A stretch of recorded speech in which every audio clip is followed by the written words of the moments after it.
इस साल फरवरी 2022 में काली अंधेरी रात में महंगी लैंड रोवर ने एक डीएसपी की गाड़ी को टक्कर मार दी। इस घटना के कुछ दिनों बाद ही एक शख्स को कार में टक्कर मारने के जुर्म में गिरफ्तार कर लिया गया, जिसने अखबारों के पहले पेज पर खबर बना दी। इस शख्स का नाम है विजय शेखर शर्मा और ये कोई और नहीं बल्कि पेटीएम के फाउंडर और मालिक है। फरवरी में गिरफ्तारी से विजय के साथ जो खेल चला वो अभी तक रुकने का नाम नहीं ले रहा। आज पेटीएम के इतने बुरे दिन आ गए हैं कि देश की सेंट्रल बैंक आरबीआई यानी कि रिजर्व बैंक ऑफ इंडिया ने इसके बैंक पर ही बैन लगा दिया है। लेकिन ऐसा कैसे हुआ और ऑनलाइन पैसे का लेन देन करने वाली देश की सबसे बड़ी कंपनीज में से एक पेटीएम ने ऐसा किया क्या कि उसके बंद होने की नौबत आ गई है। आज पेटीएम की इस हालत को देखकर हमें सबसे पहले ये जरूर देखना चाहिए कैसे एक वक्त में इंग्लिश की वजह से एग्जाम में फेल होने वाले अलीगढ़ के गांव से आए विजय शेखर शर्मा ने देश में एक अलग ही डिजिटल पेमेंट की क्रांति ला दी थी। जिंदगी जीने का नया तरीका शुरू करो, पेटीएम करो। असल में ये कहानी इसलिए भी रोचक है क्योंकि पेटीएम से पहले विजय ने 197 नाम की कंपनी खोल रखी थी, जिससे उन्हें बहुत ज्यादा फायदा नहीं हो रहा था। लेकिन एक रोज जब वो ऑटो वाले को पैसे दे रहे थे तो उनके पास छुट्टे नहीं होने की वजह से उन्हें बहुत दिक्कत का सामना करना पड़ा।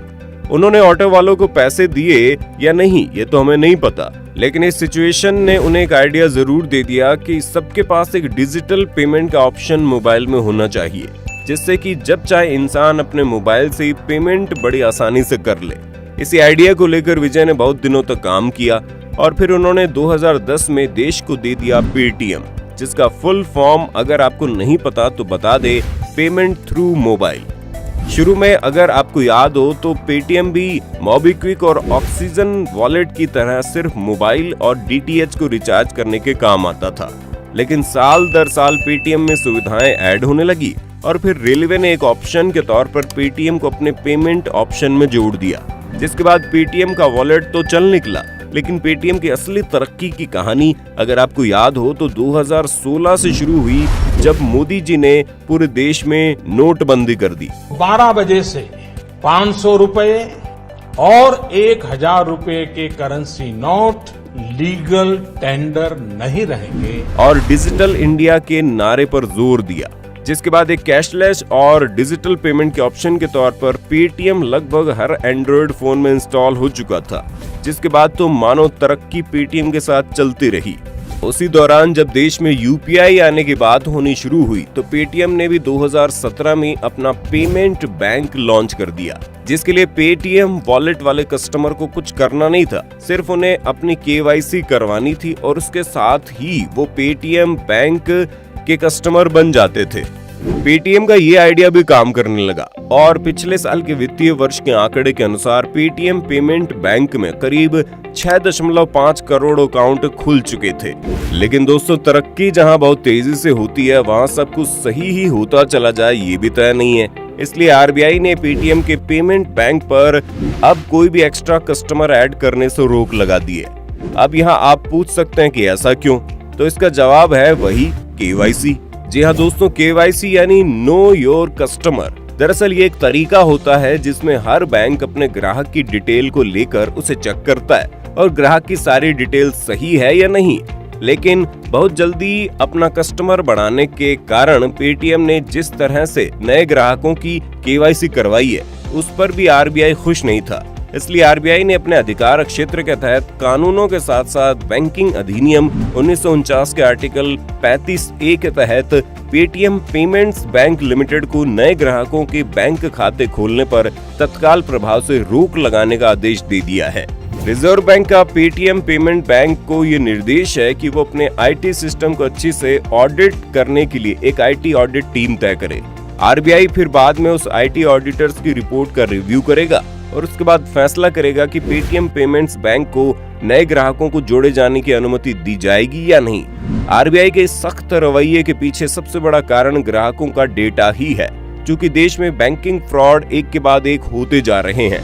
इसलिए आरबीआई ने सख्त कदम उठाने शुरू कर दिए हैं। अगर आपको ऑडिट समझ में नहीं आया तो आपको बता दें, ऑडिट का मतलब होता है कंपनी अपने उस डिपार्टमेंट का एक रिव्यू करवाएगी, जिसके लिए रिव्यू करने की एक टीम होगी जो बाद में आरबीआई को अपना रिपोर्ट देगी। अपने पेमेंट बैंक लोन के अलावा भी पेटीएम को एक बड़ा झटका तब लगा जब पेटीएम के शेयर मार्केट में रजिस्टर हुए और जिन लोगों ने इन पर पैसे लगाए उनके पैसे डूब गए, क्योंकि 2000 रुपए के करीब का शेयर आरबीआई के फैसले से पहले ही 700 रुपए की गिरावट पर आ गया था, जिसके बाद रिजर्व बैंक के इस फैसले से तय है कि पेटीएम को शेयर मार्केट में भी बड़ा झटका लगेगा, जिससे कंपनी को बहुत बड़ा फाइनेंशियल लॉस होना तय है।